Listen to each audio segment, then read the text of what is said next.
Hey guys, good afternoon. It's Monday. Markets are closed. Let's jump in and take a look at what price action did today.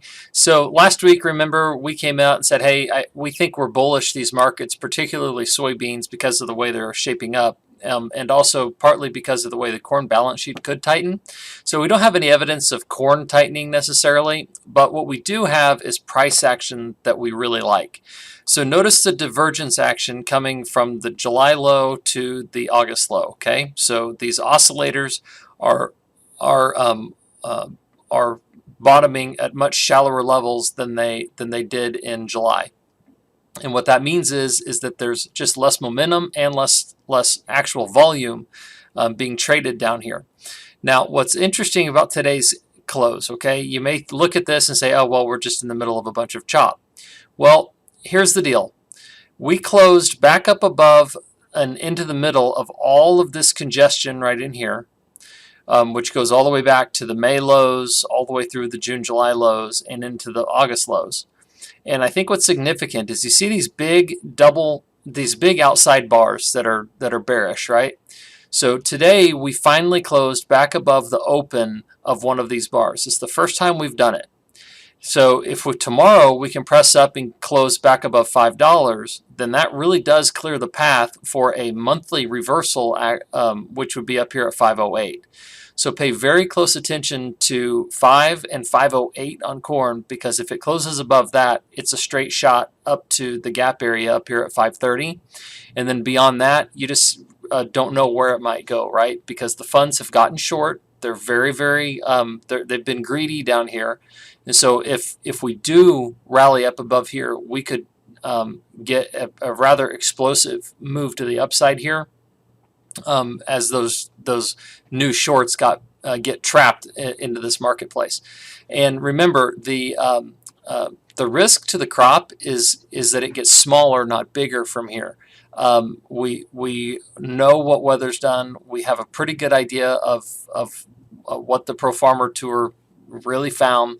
And so I think the supply, the big crop, has been priced in. The surprise would be smaller, and the surprise would also be in demand. Remember, we have a lot of countries that are buyers that have not been actively importing corn, and that has held our exports low. And at the same time, those countries have allowed their stocks to drain. Think about our strategic reserve for oil, right? What has President Biden done to that in order to prevent us from importing foreign oil? Well, he's depleted it. Same thing in reverse on the food side. Other countries, in order to hope for lower prices and big supply, have been waiting for this American harvest, and they've depleted their stocks. So what that is, space is demand in the world grain markets. And so if their space is empty, then they've got to come and fill it. And if our crop is a little bit tighter than people think, then that could get really explosive in a hurry.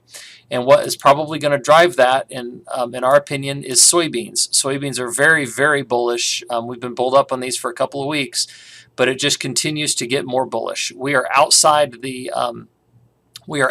this corrective price channel. It's in a wave 3 action. The next target is really the highs here at between 1422 and 1435, which also puts us all the way back to the December 31 high at 1427. A close above that should accelerate this market up towards 1492 to 1523. More than likely, I would guess up closer to the $16, $17 a bushel area. How do we get there?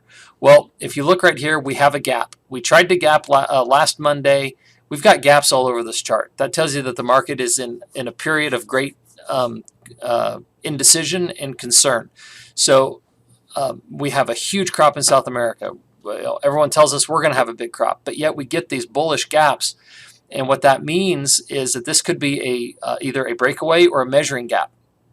And if it's a measuring gap, counting off of this low, this measuring gap here counts all the way up to 15 bucks. Okay, about 15.10 is where that counts to. But if this gap is a measuring gap from this low down here, then it counts all the way up to 17. So it counts all the way up into this area.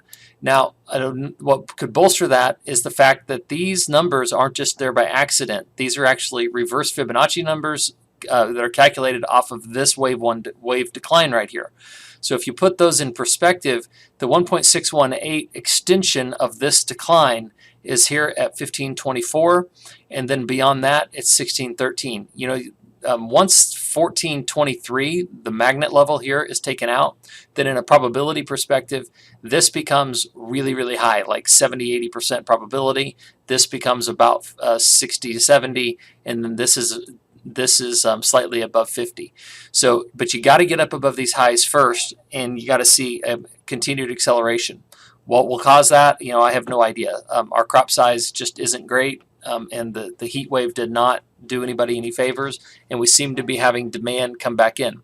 Same situation as corn, where globally the buyers have been pretty reserved, hoping to get cheaper prices off the onslaught of supply coming out of South America and a big harvest here. But the weather's just not letting it happen, and so you've got a recipe here where beans could really explode.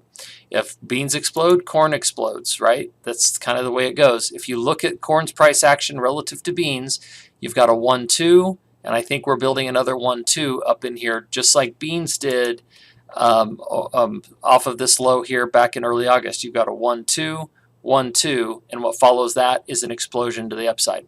So we're bullish.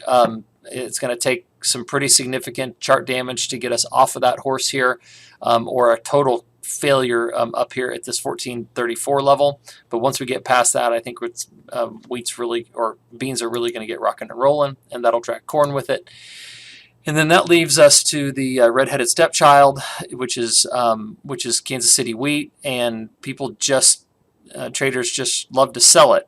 So the funds are caught extremely short here. There's really no great fundamental reason for us to be short, other than people just don't like wheat. They look at the stocks to use ratios and they say, oh, we have plenty. But keep in context that we have that we're tighter here. We have less supply than we have over the last several years, and it's been going on for several years. So if anything does catch wheat off guard, it will be a corn rally or tension in the Black Sea, which could catapult it higher. So far today, I can't really say anything positive about today's price action, other than it did hold the lows. It really didn't break any major support. I don't like the bearish engulfing day here, but nevertheless, I think you got to own it up above today's low for sure, and really above 739. I think you got to be long, especially given what we're seeing in beans and in corn. So we're looking up in wheat. I don't see any reason to change that narrative either, and we're bullish corn and we're bullish beans, all for what I think are reasons that line up both technically and fundamentally, which is what we look for. Okay, with that, that's all I've got for you today. I hope you guys have a great night. Remember, there is risk trading futures and options, and you should only do so in light of your own financial condition. If you need help or want to talk through anything, please call us. We're happy to work through and help create positions that protect your risk and keep your upside open. Have a great night. We'll talk to you Wednesday or tomorrow if needed. See ya.